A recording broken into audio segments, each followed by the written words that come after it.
Hi everyone, it's Pola from Pola Quilting and welcome to my craft room. The fashion show I will present to you today is designed to inspire you to go beyond making quilts and start showing off your work on a daily basis. I will show you a number of projects I completed over the years. I am not a seamstress, but I like to wearing my scraps, so all the designs are made so that any quilter with a little bit of experience with completing the quilt can follow the instructions and complete the project. Please note, most of the projects you will see are what I call prototypes. Something I have made a very first time. It maybe did not come perfect, but good enough to use it. The purpose of the prototype is to try something new, to learn new techniques and to make notes how to make it better the next time. My list of items I will show you is in no particular order with exception of the very last one, which is my favorite. So let's kick off the list with a jacket. I think a quilted jacket is a staple for any quilter. There are many patterns now available to make this, but it is not necessary. In this project I have used old shirt to make a pattern and it came out really nice. I have been wearing it since I made it, and even though it's a prototype, it's still in a good shape. Also brings still many compliments. Using the same method with old shirt as a template, I made a jacket also for my son. He chose the colors and the patterns and kind of overall design, and this is what it looks like. I made it quite oversized for him, so he managed to wear it for 2 years before he grew up of it. Coat was my second undertaking. After making a jacket I was ready for the more in-depth project. I used double layer of red fleece and made lots of wonky cabin blocks to make the kind of the quilt for it. It was a lot of work just to prep all of this, so actually I really want to risk it and I used a pattern. If you're looking for a pattern, my advice is to choose either the one which is made exactly for a quilted sandwich or a type of puffer jacket or coat. I modified this coat from original pattern by adding just one button instead of a zipper, and I also decided to add a knitted collar to it. Next on my list are vests. Such a versatile piece of of your clothing.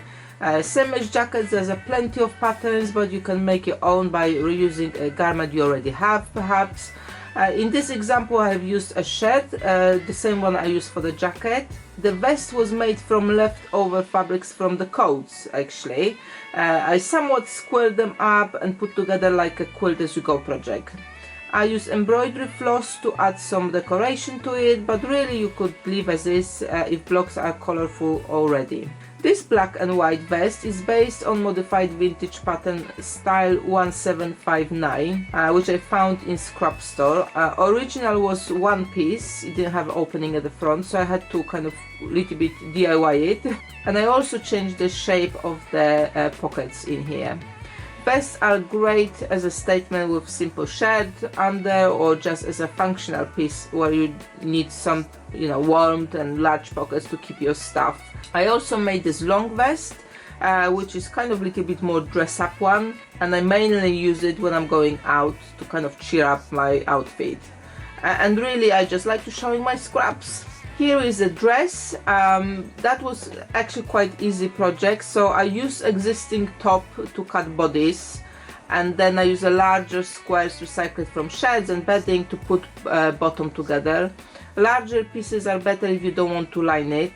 All pieces were zigzagged during the process to make sure they don't fray. If you want to use smaller pieces, you will need to think about the lining to kind of prevent it from fraying, but also you don't want to feel all of those seams on your body, so the lining will stop that. And then for more defined look you can use belt. You could also use a cotton t-shirt for the top of it and then just add patchwork skirt to the bottom.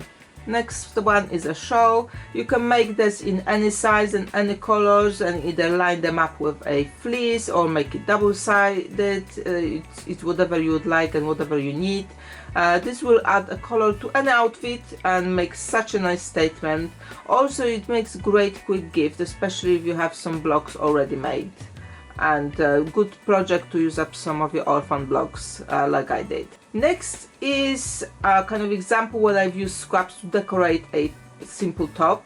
I had the scraps from Quilted sandwich, both from the jacket and from the coat and some other stuff I've made. So I cut them into shape of leaves and circles, and then stitched onto the top using very narrow zigzag. The top itself I have made from some curtain fabric from the scrap store, and it was a prototype for a quilted top I will show you next. We are now to my favorite part of how I wear my scraps. So loose fitting kimono top or kimono tunic, my favorite item to make recently due to its versatility. Also, I personally decided I'm fighting against the gloomy weather in UK and I want to be as colorful as I can when I'm out and about. So this design can be customized for length of the top, for the sleeve length, what type of opening you've got for your head. It really can be anything you like.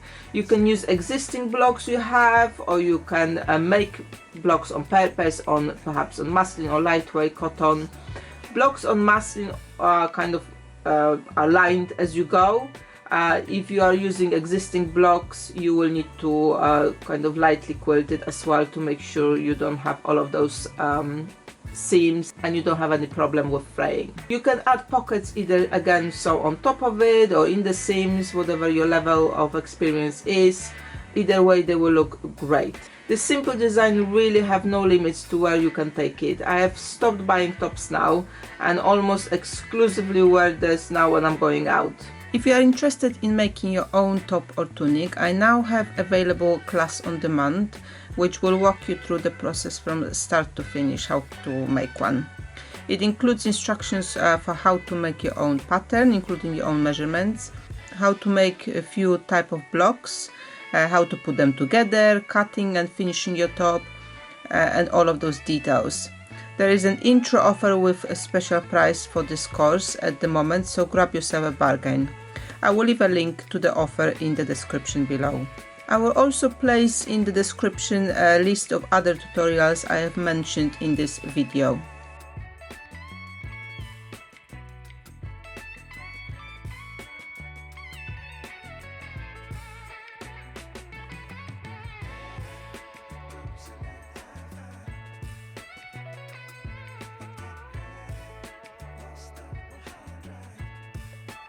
Please let me know in the comments below which project you have perhaps tried already or which one is in your to-do list. Thank you very much for watching me today and see you next time.